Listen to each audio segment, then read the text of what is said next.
much access out the backside of that store there is, though. There is a parking lot back there. There are other shops back there. There's a shopping mall or a strip mall right along one side of it. So there's probably areas where they would be able to escape, where they bring the goods and groceries into the back part of the store. But it's not clear that there are employees back there that would be able to help out. I mean, Trader Joe's is a place that typically has lots and lots of assistance and help when you're in there. So there would be people to hopefully help people get out of there and direct them to safe parts of the store, or possibly to escape as well. Yeah, we don't really have a sense of the back of the store. What we're seeing is really the front of the store, and these are shots from a helicopter. We're watching now a man come out with his hands up. I believe this is the same shot as we just saw moments ago, because we are, as I mentioned before, we have a delay on these pictures. But James, back to you. What's interesting here is we have seen at least this one man come out of the front of the store and then be met by what looks like 15 or so heavily armed police officers to the side of the store. So they are not in a line of sight to the front of the building. But at the same time, just to the left of the front of the store, we have seen multiple people coming out of windows. These are raised windows, about 15 feet or so off the ground.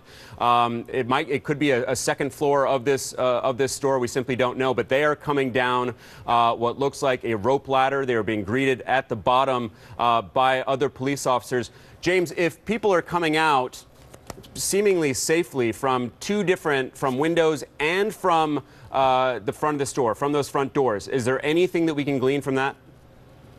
Well, first of all, Alex, we've got to acknowledge and understand that police have to treat everyone coming out of that crisis site, and I'm going to refer to it now as a crisis site. They're going to have to treat everybody with the suspicion that they don't know who's involved in this. They don't necessarily know if the subject or subjects had additional accomplices. So they've got to treat everybody coming out of that as a potential armed aggressor. And then once they can do the sorting, or the triage, if you will, then make a determination on who are potential victims. Can they help them by giving the police a layout, give them an indication of where the potential shooter or the aggressor is, so they can put together what we call a hasty assault plan to make entry.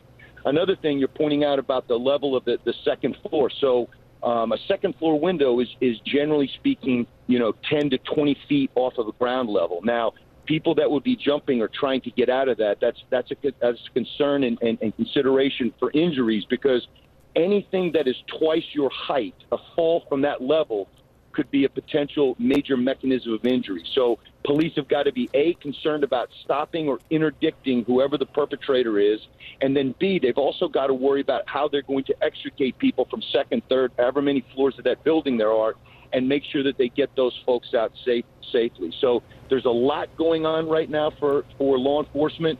There's got to be an inner perimeter established, and then a larger, more encompassing outer perimeter, so that when they bring these folks out that are witnesses, they can move them out to the outside of the outer perimeter to debrief them and try to get more intelligence, and then focusing on basically closing the net, making the inner perimeter tighter and tighter around that building, and then potentially make entry to attempt to either extricate hostages or interdict the gunman or gunmen. And that's what it looks like we're looking at right now, is at least one of the perimeters. You can see a growing police presence with police officers heavily armed in bulletproof gear. James, I was just speculating that might be a second floor. Who knows? The windows are fairly high off the ground. That's why they're using a ladder. The police presumably were able to get a ladder up to them and get some people who are near those windows out.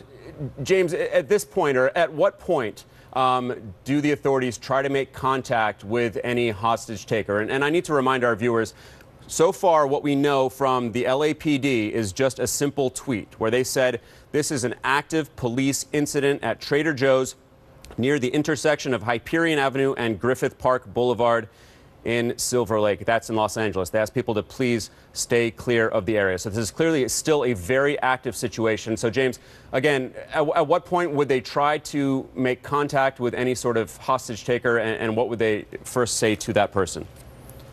Well, Alex, that is the most difficult part of these type of crisis incidents, is making those assessments in real time.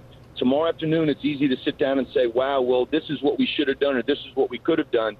But right now, where you have potential hostages and you have innocent folks that you're trying to extricate and potentially save their lives, police, law enforcement have to make decisions in real time, and it's really, really difficult. So to your question in regards, how do they determine whether or not they're going to go into an extended negotiation with this person? They've got to try to get contact with him immediately. Now, the days of the 1975 movie Dog Day Afternoon, where the police set up a perimeter around a bank and they throw in a throw phone and they wait for the bank robbers to pick that phone up to talk to them, those days, we've moved past that now. Now, there's a number of different ways that they could communicate. I mean, obviously, they're going to call into the store. They're going to speak to witnesses that have come out and find out if there's other desk numbers or other ways to access. And I'm sure the crisis negotiation team or the hostage negotiators are doing that. The emergency service cops can also use megahorns or bullhorns, and they can call out to the person. But in this situation where it's fluid and dynamic, as a former FBI SWAT team leader, I would want to get inside as quickly as possible. We just simply cannot sit back and wait anymore while somebody could go in there with the intent of ratcheting up a body count, if that's what their intentions are. Now, from the police perspective, this looks like the selection of this venue, this Trader Joe's, was a venue of opportunity. This is not an inside job. It doesn't appear that the individual or individuals that are involved in this from the bad guy perspective had time to select this venue, meaning they knew the layout and they had a plan in place, or there were possibly some obstacles or barricades already in place that they could use to reinforce the door and prevent police from getting in. This was a venue of opportunity, it appears. And if that's the case, that gives the police the opportunity then to move quickly. Do not give the bad guy a chance to set up and hurt more people or to barricade doors or blockade doors. You've got to move to the sound of the guns, Alex. Unfortunately, in the 21st century, this is how law enforcement has to handle these things. All right, well, if you're just joining us, we are following a possible hostage situation at a Trader Joe's in the Silver Lake area of Los Angeles. James Galliano, Miguel Marquez, stay with me. We'll have much more ahead when we come back.